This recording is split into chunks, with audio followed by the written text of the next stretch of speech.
Hi friends, welcome to Biology Simplified Tamil. நான் உங்க செந்தில்நாதன். இன்னைக்கு நம்ம 10th ஸ்டாண்டர்ட் குழந்தைகளுக்காக reproduction in plantsல sexual reproduction in plants பார்க்கலாம். Sexual reproduction அப்படினாலே fusion of male and female gamete to produce offspring of its own kind. அதாவது ஒரு mango plant இருக்குன்னா அந்த மேங்கோ பிளான்ட்ல மேல் கேமெட் ஃபீமேல் கேமெட் ப்ரொடியூஸ் ஆகி அந்த ரெண்டு கேமெட்டும் ஃபியூஸ் ஆகி ஜைகோட்டை ஃபார்ம் பண்ணும். ஜைகோட்லேருந்து எம்ப்ரியோ டெவலப் ஆகி அந்த எம்ப்ரியோலேருந்து நியூ பிளான்ட்டு ஆஃப்ஸ்ப்ரிங் அப்படின்னாலே யங் ஒன்ஸ் டாட்டர் சன் இப்படி யங் ஒன்ஸ் ப்ரொடியூஸ் ஆகுது இல்லையா. பிளான்ட்லெட்னா யங் பிளான்ட் புது பிளான்ட்னு அர்த்தம். அப்படி ப்ரொடியூஸ் ஆகிறது of its own kind. Mango ட்ரீலேருந்து மேங்கோ பிளான்ட்லெட் மேங்கோ ஆஃப்ஸ்ப்ரிங் தான் வரும்.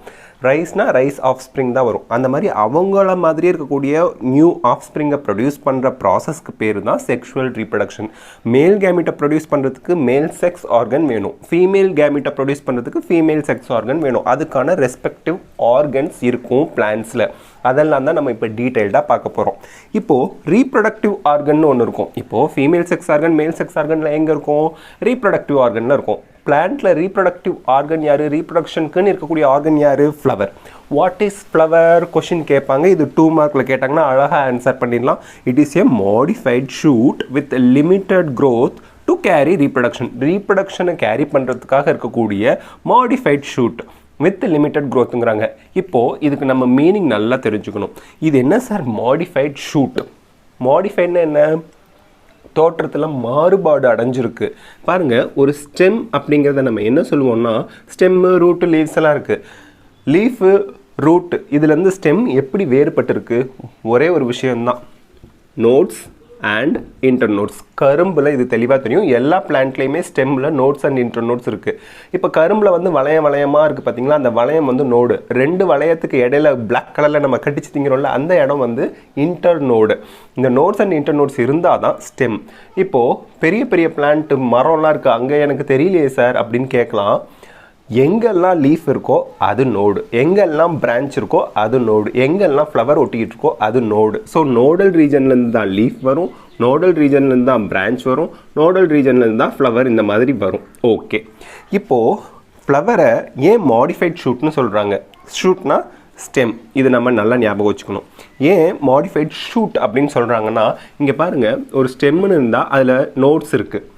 இந்த ஸ்டெம்மு வந்து லிமிட்டட் க்ரோத்னு சொல்லியிருக்காங்க பார்த்தீங்களா. Modified shoot with limited growth. லிமிட்டட்னா க்ரோத் வந்து ரொம்ப குறுகி போயிருக்குன்னு அர்த்தம். இந்த மாதிரி ஒரு ஸ்டெம்மோட டிப் வந்து க்ரோத் குறைஞ்சி போயிடுச்சு. அந்த டிப்பில் நோட்ஸ் இந்த மாதிரி இருக்குது. ஒரு நோடில் கேலிக்ஸ் இருக்குது, இந்த மாதிரி கேலிக்ஸ் இருக்குது. இந்த நோடில் கொரல்லா இருக்குது. இந்த நோடில் ஸ்டேமன் ஆண்ட்ரிஷியம் இருக்குது. டிப்பில் நடுவில் சென்டரில் கைனீஷியம் இந்த மாதிரி இருக்குது. அப்போது கேலிக்ஸ் கொரல்லா ஆண்ட்ரிஷியம் கைனீஷியம் இதெல்லாம் சேர்த்து தானே நீங்கள் ஃப்ளவர்னு சொல்கிறீங்க. அப்போ ஃப்ளவரில் ஒவ்வொரு நோட்லேயும் ஒரு நோடில் கேலிக்ஸ் ஒட்டிகிட்ருக்கு, இன்னொரு நோடில் கொரல்லா ஒட்டிகிட்ருக்கு, இன்னொரு நோடில் ஸ்டேமன் ஒட்டிகிட்ருக்கு, சென்டரில் கைனீஷியம் இருக்குது. அப்போ நோட்ஸ் அண்ட் இன்டர் நோட்ஸ் இருக்குது இங்கே. அப்போ மாடிஃபைட் ஷூட். ஓகே, நோடில் என்ன இருக்குது? லீஃப். இந்த நோடில் என்ன இருக்குது? Calyx corolla androecium gynoecium. இந்த கேலிக்ஸ் கொரல்லா ஆண்ட்ரிஷியம் கைனீஷியத்தெல்லாம் மாடிஃபைட் லீஃப்னு சொல்கிறாங்க சயின்டிஃபிக்காக. ஸோ மாடிஃபைட் லீவ்ஸ் தான் இந்த மாடிஃபைட் ஷூட்டில் நோடல் ரீஜனில் ஒட்டிக்கிட்டு இருக்குது. That's why it is called modified shoot with limited growth. ஃப்ளவரோட லென்த் பார்த்தா எப்படி இருக்கும்? குறுகலாக தான் இருக்குது. அதனால தான் லிமிட்டட்னா குறுகலானு அர்த்தம், அளவானு அர்த்தம். Limited growth. எதுக்காக இது மாடிஃபை ஆகிருக்கு? எதுக்காக குறுகலான அதாவது குறைவான க்ரோத்தோடு இருக்குது? டு கேரி ரீப்ரொடக்ஷனை கேரி பண்ணுறதுக்காக தான் இப்படி மாடிஃபை ஆகிருக்கு. So this is flower. இப்போ ஃப்ளவரோட பார்ட்ஸை டீட்டெயில்டாக பார்க்கலாம். ஃப்ளவர் இப்படி இருக்குது. ஃப்ளவரோட எல்லா பார்ட்ஸும் ஒரு காமனாக ஒரு இடத்துல ஒட்டிக்கிட்டு இருக்கு. இந்த இடத்துக்கு பேர் தலாமஸ். தலாமஸில் தான் எல்லா ஃப்ளோரல் பார்ட்ஸுமே ஒட்டிக்கிட்டு இருக்கு. இப்போ நம்ம ஸ்டூல் போட்டு உக்காந்துக்கிட்டு இருக்கோம். ஸ்டூல் மாதிரி இந்த இடத்துல, இந்த ஸ்டூலில் தான் கேலிக்ஸ் கொரல்லா ஆண்ட்ரிஷியம் கைனீஷியம் எல்லாம் ஒட்டிக்கிட்டு இருக்காங்க. ஸோ எங்கே கேலிக்ஸ் கொரல்லா ஆண்ட்ரிஷியம் கைனீஷியம்லாம் உக்காந்துருக்கோ அந்த இடத்துக்கு பேர் தலாமஸ்.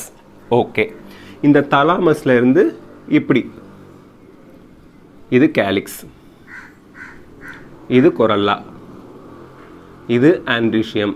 ஆண்ட்ரிஷியம்ங்கிறதோட unit stamen. இது கைனீசியம். இந்த மாதிரி இருக்குது கைனீசியம். அதே மாதிரி தான் ஸோ இது கேலிக்ஸ், இது கொரோல்லா, திஸ் இஸ் ஆண்ட்ரிஷியம், பட் இங்கே நம்ம ஸ்டேமன் எழுதுகிறோம். கைனீஷியத்தை தான் இங்கே பிஸ்டில் அப்படின்னு சொல்லி எழுதுகிறோம். ஓகே, பிஸ்டில்ங்கிறது கைனீஷியத்தோட, அதாவது கைனீஷியத்தில் வந்து யூனிட் ஆஃப் கைனீஷியம்னு கேட்டாங்கன்னா பிஸ்டில்னு சொல்லலாம். இப்போ பாருங்கள் 4 வேர்ல் நமக்கு கிடச்சிருக்குங்க. ஃபஸ்ட்டு என்ன கிடச்சிருக்கு? அவுட்டர் மோஸ்ட் வேர்ல் கேலிக்ஸ், கீழேருந்து எழுதுகிறோம் கேலிக்ஸ். கேலிக்ஸ்க்கு அடுத்து என்ன இருக்குது?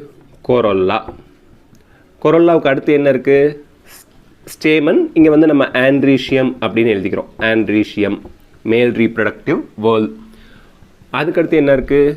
கைனீஷியம். பிஸ்டில் நாங்கள் எழுதியிருக்கோம், இங்கே டீட்டெயில் பார்க்கலாம். கைனீஷியம். இப்போ நல்லா ஞாபகம் வச்சுங்க, இந்த 4க்கும் பேர் வேர்ல் அப்படிம்பாங்க.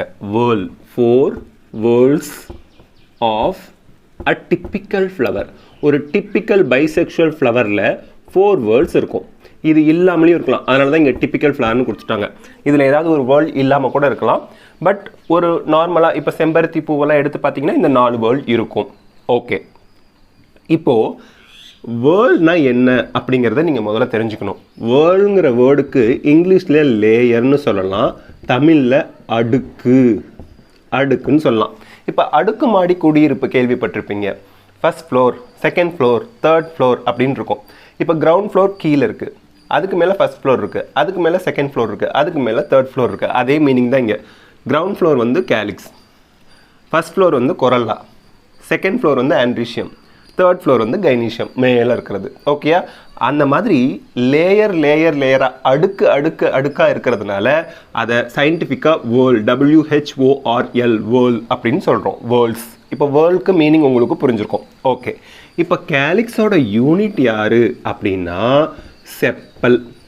காலுக்கு செப்பல் போட்டுக்குவீங்கன்னு ஞாபகம் வச்சுங்க. கேலிக்ஸ் காலு, செப்பல் போடுறீங்க அப்படின்னு ஞாபகம் வச்சுக்கோங்க. இது எப்போவுமே க்ரீனின் கலராக தான் இருக்கும். கலர் வந்து க்ரீனாக தான் இருக்கும். நெக்ஸ்ட்டு கொரோல்லாவோட யூனிட் யார்? அதாவது 5-6 செப்பல் சேர்ந்தால் கேலிக்ஸ், 5-6 பெட்டல் சேர்ந்தால் கொரோல்லா. அப்போது கொரோல்லாவோட யூனிட் யார்? பெட்டல். அட்ராக்டிவ் கலரில் இருக்கும். Pink colour, violet colour, red colour, அந்த மாதிரி கலரில் அட்ராக்டிவ் கலரில் இருக்கிறது தான் கொரோல்லா. அதோட யூனிட் வந்து பெட்டல்ஸ் அப்படின்னு சொல்லுவாங்க. ஆண்ட்ரீஷியம் வந்து மேல் ரீப்ரடக்டிவ் ஆர்கன், இதோட யூனிட் ஸ்டேமன் அப்படின்னு சொல்லுவாங்க. அதே மாதிரி கைனீஷியம் ஃபீமேல் ரீப்ரடக்டிவ் ஆர்கன், இதோட யூனிட் வந்து பிஸ்டில் ஆர் கார்பல் அப்படின்னு சொல்லுவாங்க. சரி, ஓகே, இப்போ நல்லா கவனிங்க. கார்பல் யூனிட், நிறைய கார்பல் சேர்ந்தது தான் கைனீஷியம், அந்த மாதிரி நிறைய ஸ்டேமன் சேர்ந்தது தான் ஆண்ட்ரீஷியம், நிறைய பெட்டல் சேர்ந்தது கொரோல்லா, நிறைய செப்பல் சேர்ந்தது கேலிக்ஸ். இப்போது அவுட்டர் மோஸ்ட் வேர்ல்ட், இந்த ரெண்டும் அவுட்டர் மோஸ்ட் வேர்ல்ட்ஸ் யார் யார்? அவுட்டர் மோஸ்ட் வேர்ல்ட்ஸ்னால் அடுக்கு. கேலிக்ஸும் கொரோல்லாவும் வெளியில் இருக்குது. இங்கே பாருங்கள், இங்கே அவுட்டர் பார்ட்டில் இருக்குது. இவங்க 2 பேருமே நான் எசென்ஷியல் ஆர் அக்சசரி வேர்ல்ட்ஸ் அப்படின்னு சொல்லுவாங்க. இப்போது இந்த அக்சசரிஸ் அப்படின்னதும் உங்களுக்கு ஒரு செல்ஃபோன் வச்சுருக்கீங்க. அந்த செல்ஃபோனை ப்ரொடெக்ட் பண்ணுறதுக்காக என்ன பண்ணுவீங்க? ஒரு பேக் கவர் போடுவீங்க, கிளாஸ், டெம்பர்ட் கிளாஸ் போடுவீங்க, ப்ளூடூத் ஸ்பீக்கர் வச்சுக்குவீங்க. ஃபோனு வண்டியில் போயிட்டு இருக்கும்போது பேசினா டேஞ்சர்னு அதை பேக்கெட்டில் வச்சுக்கிட்டே பேசுகிற மாதிரி ப்ளூடூத் ஸ்பீக்கர் வச்சுக்குவீங்க, இல்லை ஹெட்ஃபோன் பாட்டு கேட்க வச்சுக்குவீங்க. இந்த back cover, tempered glass, bluetooth speaker, headphone, இதெல்லாம் யார்? அக்சசரிஸ், துணை செய்கிறவங்க. இவங்கெல்லாம் இல்லாட்டியும் ஃபோன் ஃபங்க்ஷன் ஆகும். ரொம்ப இம்பார்ட்டன்ட், கம்பல்சரி இது வேணும்னு அவசியம் கிடையாது. அதனால தான் நான் எசென்ஷியல். அவங்க இல்லாட்டியும் ஃபங்க்ஷனிங் அங்கே ஆகிட்டு தான் இருக்கும். ஓகே, ஸோ அதனால் அக்சசரி, துணை செய்கிறவங்கன்னு அர்த்தம். அப்படி என்ன துணை செய்கிறாங்க ஃப்ளவருக்கு இவங்க? கேலிக்ஸ் என்ன பண்ணுவாங்க?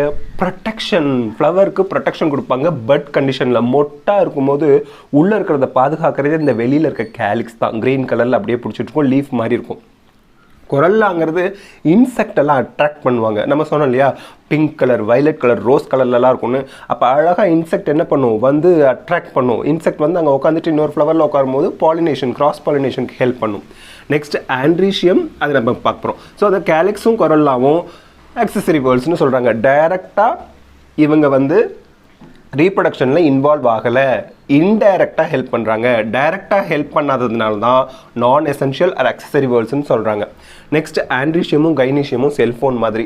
செல்ஃபோன் இருந்தால் தான் நீங்கள் கால் பண்ண முடியும், இன்டர்நெட் பார்க்க முடியும், சிம் இருந்தால் தான் அங்கே ஃபங்க்ஷன் ஆகும். அந்த மாதிரி தான் இதுவும். ஸோ இது வந்து ரெண்டையும் நம்ம வந்து எசென்ஷியல் வேர்ல்ட்ஸ் அப்படின்னு சொல்லுவாங்க. ஏன் எசென்ஷியல் வேர்ல்ட்ஸ்? இவங்க ரெண்டு பேரும் டைரக்டாக involved in reproduction. They involve directly involved in reproduction. So ரீப்ரொடக்ஷனுக்கு டைரக்டாக இன்வால்வ் ஆகிறது ஆண்ட்ரீஷியமும் கைனீஷியமும். அதனால் இவங்களை எசென்ஷியல் வேர்ல்ட்ஸ் அப்படிம்பாங்க. So these are all the whorls and structure of flower we should know. இப்போ நம்ம பார்க்க போகிறது ஆண்ட்ரீஷியம் டீட்டெயில்டாக. இது வந்து மேல் ரீப்ரொடக்டிவ் ஆர்கன் அப்படின்னு சொல்லுவோம். இந்த மேல் ரீப்ரொடக்டிவ் ஆர்கன் அதை பற்றி டீட்டெயில்டாக பார்க்கலாம். இது வந்து மேல் சிம்பிள். ஓகே, ஆண்ட்ரீஷியத்தை பொறுத்த வரைக்கும் யூனிட் ஆஃப் ஆண்ட்ரீஷியம் யார்? ஸ்டேமன். யூனிட் ஆஃப் ஆண்ட்ரீஷியம் வந்து ஸ்டேமன். இந்த ஸ்டேமனோட ஸ்ட்ரக்சர் வந்து பார்த்தோம்னா ஒரு ஃபிலமெண்ட் இருக்கும். ஃபிலமெண்ட்டோட டிப்பில் பேக் லைக் ஸ்ட்ரக்சர் இருக்கும். இது வந்து ஆந்தர் அப்படின்னு சொல்லுவாங்க. So anther is a bag like structure. Filament is a, ஃபிலமெண்ட்னாலே ஹேர் லைக் ஸ்ட்ரக்சர் தான். ஃபிலமெண்ட் அப்படின்னாலே ஒரு நூல் மாதிரி, ஒரு ஹேர் மாதிரி இருக்குது, அப்படி த்ரெட் மாதிரி இருக்குது அப்படின்னு அர்த்தம். ஸோ ஃபிலமெண்ட் இந்த ரெண்டு ஸ்ட்ரக்சர் தான். இந்த ஆந்தரில் தான் போலன் கிரைன் ப்ரொடியூஸ் ஆக போகுது. ஸோ இந்த ஆந்தர் பற்றி இப்போ டீட்டெயில்டாக பார்க்கலாம். இப்போ ஆந்தரில் pollen grains will be produced. இப்போ pollen grains தான் மேல் கேமெட்டை ப்ரொடியூஸ் பண்ண போகுது. ஆந்தரில் pollen grain ப்ரொடியூஸ் ஆக போகுது. pollen grains பற்றி இப்போ பார்க்கலாம். pollen grain அப்படிங்கிறது யாருன்னா, ஒவ்வொரு pollen grainனும் ஸ்பெரிக்கலாக இருப்பாங்க. மோஸ்ட்லி ஸ்பெரிக்கல்னால் ரவுண்டாக இந்த மாதிரி இருப்பாங்க. இதில் வந்து 2 வால் இருக்கும். இன்னர் வாலுக்கு பேர் இன்டைன். அவுட்டர் வாலுக்கு பேர் எக்ஸைன். எக்ஸோனா வெளியில், இன்ட்ரோ அது இன்சைட் அப்படிங்கிறது தான் இன்டைன் அப்படின்னு சொல்கிறாங்க. எண்டோ அப்படிங்கிறது தான் இங்கே இன்டைன் சொல்லியிருக்காங்க. ஸோ இப்போ இந்த எக்ஸைன் வந்து இந்த மாதிரி இருக்குது.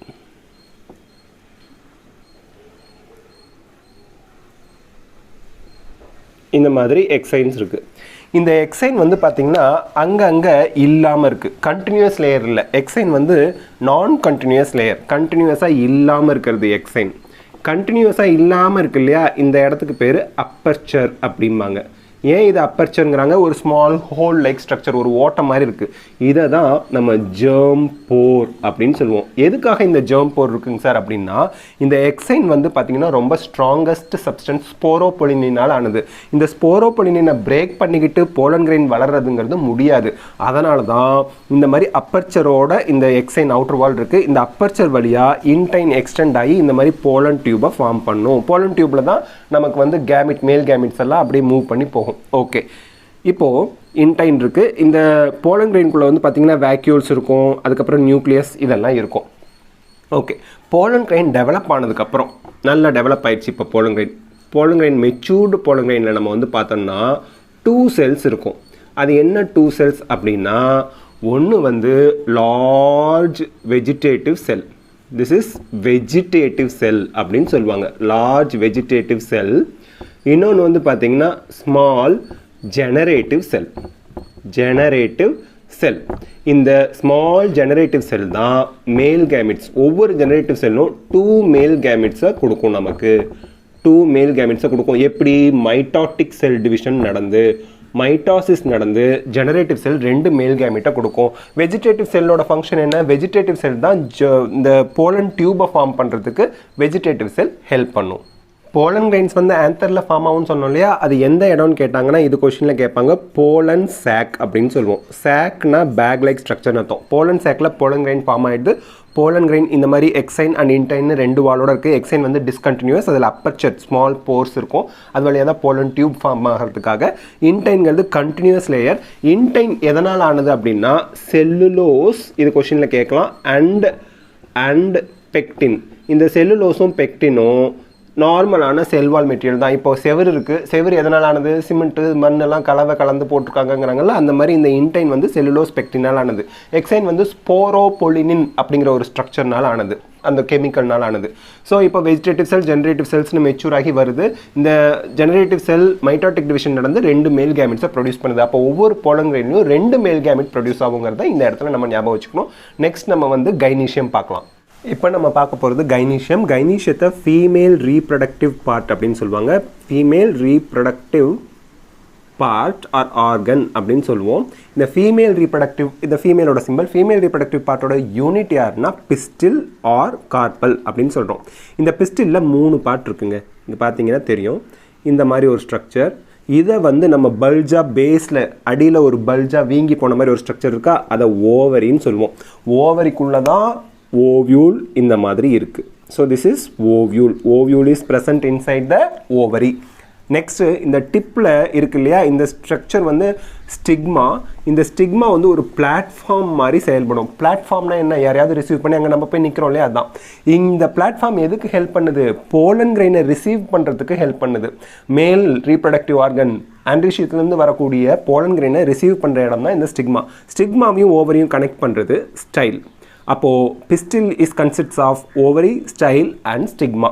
ஓகே, இப்போ இந்த ஓவரிக்குள்ளே ஓவியூல் இருக்கு இல்லையா, இந்த ஓவியூலோட ஸ்ட்ரக்சரை நம்ம டீட்டெயில்டாக படிக்கணும். ஓவியூலோட ஸ்ட்ரக்சர் படிக்கிறதுக்கு நம்ம இங்கே வரையலாம், இப்படி இந்த மாதிரி வரையலாம். ஸோ இந்த ஓவியூவில் தான் இங்கே வரைஞ்சிருக்கோம்.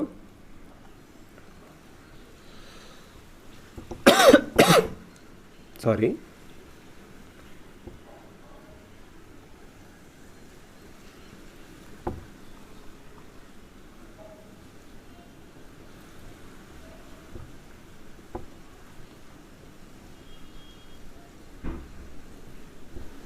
இந்த மாதிரி வரைகிறோம். இந்த ரெண்டும் இன்டர்கியூமெண்ட்ஸ் அப்படின்னு சொல்லுவாங்க. இன்டர்கியூமெண்ட். இந்த இன்டர்கியூமெண்ட்குள்ளே இருக்கிற இந்த பார்ட்டை வந்து நம்ம நியூசெல்லஸ் அப்படின்னு சொல்லுவோம். நியூசெல்லஸ் இந்த மாதிரி இருக்கும், நியூசெல்லஸ் அப்படிம்போம். இந்த நியூசெல்லஸில் தான் ஓவியூல் எம்ப்ரியோ சாக் டெவலப் ஆக போகுது. எம்ப்ரியோ சாக், இந்த ரெட் கலரில் வரைஞ்சிருக்கிறது எம்ப்ரியோ சாக் நியூசெல்லஸ் ரீஜனில் தான் டெவலப் ஆகும். இப்போ அதுக்கு முன்னாடி நம்ம இதை பார்த்துடலாம். இங்கே வந்து ஸ்டாக் ஆஃப் த ஓவியூல். இப்போ வந்து பார்த்தோம்னா ஸ்டாக் ஆஃப் ஃப்ளவரை பெடிசில்ம்போம், ஸ்டாக் ஆஃப் த லீஃபை பீட்டியோல்னு சொல்லுவோம். அதே மாதிரி ஓவியோலுக்கும் காம்பு இருக்குது. அந்த ஓவியோலோட காம்பு ஸ்டாக்குக்கு பேர் ஃபியூனிகுலஸ். இது கொஷினில் கேட்பாங்க, நல்லா ஞாபகம் வச்சுங்க. ஆர் ஃபியூனிக்கிள், ரெண்டும் ஒன்று தான். ஃபியூனிகுலஸ்னாலும் ஃபியூனிக்கிள் அப்படின்னாலும் ஒன்று தான், stalk of the ovule. Okay, இந்த ரெண்டு இன்டர்கியூமெண்ட்டும் ஃபியூஸ் ஆகாமல் இங்கே ஒரு ஓப்பனிங் மாதிரி ஒரு ரீஜன் இருக்குது பார்த்தீங்களா, இந்த ரீஜனுக்கு பேர் மைக்ரோபைலார் ரீஜன் அப்படிம்பாங்க. மைக்ரோபைல் இன்டர்கியூமெண்ட் ஃபியூஸ் ஆகாமல் இருக்கும். இந்த மைக்ரோபைலுக்கு டைரெக்டாக ஆப்போசிட்டில் இருக்க ரீஜனை வந்து நம்ம என்ன சொல்லுவோம்னா சலாசா. மைக்ரோபைலுக்கு ஆப்போசிட்டில் இருக்க ரீஜன் பேர் சலாசா. அந்த சலாசல் ரீஜன்லேருந்து தான் இந்த நியூசெல்லஸ் வந்து டெவலப் ஆகிருக்கு. ஓகே, இந்த நியூசெல்லஸ் ரீஜனில் நடுவில் இந்த மாதிரி ரெட் கலரில் நம்ம வரைஞ்சிருக்கிறது எம்ப்ரியோ சாக் அப்படின்னு சொல்லுவோம். இந்த எம்ப்ரியோ சாக்கில் எத்தனை செல் இருக்குன்னு நல்லா பாருங்கள். இங்கே ஒரு செல்லு, இங்கே ஒரு செல்லு, இங்கே ஒரு செல்லு, 3 செல்லு. இங்கே ஒரு செல், இங்கே ஒரு செல், இங்கே ஒரு செல், 3 செல்லு. நடுவில் 2 நியூக்ளியை இருக்குது. இதை நம்ம தனியாக வரைஞ்சால் டீட்டெயில்டாக பார்த்துக்கலாம். இந்த எம்ப்ரியோ சாக்கை தனியாக வரைகிறோம், நல்லா பார்த்துக்குங்க. எம்ப்ரியோ சாக் இப்படி வரைகிறோம். நியூசெல்லஸ்குள்ளே எம்ப்ரியோ சாக் இருக்குது, மைக்ரோபைலார் ரீஜன் இருக்குது, அதுக்கு ஆப்போசிட்டில் சலாசல் ரீஜன் இருக்குது. இப்போது இது சலாசல் ரீஜன், இது மைக்ரோபைலார் ரீஜன். இந்த இடத்துல 3 செல் இருந்துச்சு இல்லையா சலாசல் ரீஜனில். அந்த ரீஜன் பேர் ரொம்ப முக்கியம், போலாரிட்டி ரொம்ப முக்கியம், டைரக்ஷன். மைக்ரோபைலார் ரீஜனில் இப்படி 3 செல் இருந்துச்சு. ஓகேயா, நடுவில் 2 நியூக்ளியை இருந்துச்சு. இப்போ கவனிங்க, 1 2 3 இந்த 3 செல்லுக்கு பேர் ஆன்டிபோடல்ஸ்.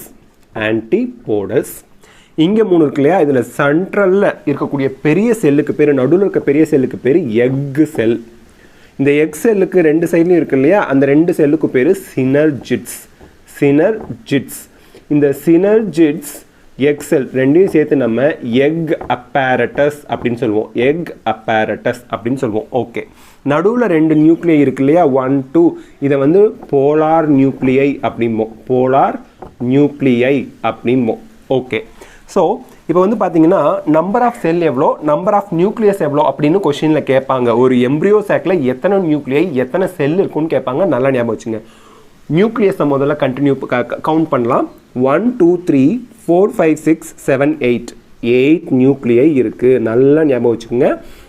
1 2 3 இங்கே 3 இருக்குது, 1 2 3 இங்கே 3 இருக்குது, 3 3 6, நடுவில் 2 நியூக்ளியை இருக்குது, 8 நியூக்ளியை இருக்குது. நம்பர் ஆஃப் செல்ஸ் எத்தனை? செல் அப்படின்னா நியூக்ளியஸை சுற்றி சைட்டோபிளாசம் இருக்கும், அதுக்கு ஒரு மெம்பரேன் இருக்கணும். இங்கே பாருங்கள், செல் நியூக்ளியஸ் இருக்குது, சைட்டோபிளாசம் இருக்குது, மெம்பரேன் இருக்குது. 1 2 3 செல்லு, 4 5 6 செல்லு. எக் செல் வந்து ஒரு செல்லு, 2 சினர்ஜிட்ஸ் இருக்குது. அப்போ இங்கே 3 செல், 3 3 6 செல். இது 2 நியூக்ளியை, செல்லு கிடையாது. இந்த 2 நியூக்ளியும் இவ்வளோ பெரிய, இங்கேருந்து இது வரைக்கும் இருக்குது பார்த்தீங்களா, இவ்வளோ பெரிய செல்லில் 2 நியூக்ளியை இருக்குது. இந்த 6 செல்லு தவிர நடுவில் ஒரு பெரிய செல் இருக்குது. அந்த பெரிய செல்லுக்குள்ளே இந்த 2 நியூக்ளியை இருக்குது, போலார் நியூக்ளியை இருக்குது. அதுக்கு பேர் சென்ட்ரல் செல் அப்படிம்பாங்க. இந்த செல்லை சென்ட்ரல் செல் அப்படிம்பாங்க. அப்போது 3 ஆன்டிபோடல்ஸ், ஒரு எக் செல், 2 சினர்ஜிட்ஸ், 6 ஆச்சு, நடுவில் ஒரு சென்ட்ரல் செல் 7 ஆச்சு. 7 செல் இருக்குது. ஸோ 7 செல்ஸ் 8 நியூக்ளியை இருக்கக்கூடிய ஒரு கண்டிஷன் தான் எம்ப்ரியோ சாக் அப்படிங்கிறது. இந்த எம்ப்ரியோ சாக் எங்கே இருக்குது? ஓவியூலுக்குள்ளே இருக்குது. ஓவியூல் எங்கே இருக்குது? ஓவரிக்குள்ளே இருக்குது. இந்த எம்ப்ரியோ சாக்குள்ளே இருக்கக்கூடிய எக்கோட தான் போலன் கிரெயின்லேருந்து வரக்கூடிய மேல் கேமெட் ஃபியூஸ் ஆகி ஃபர்டிலைசேஷன் நடக்க போகுது.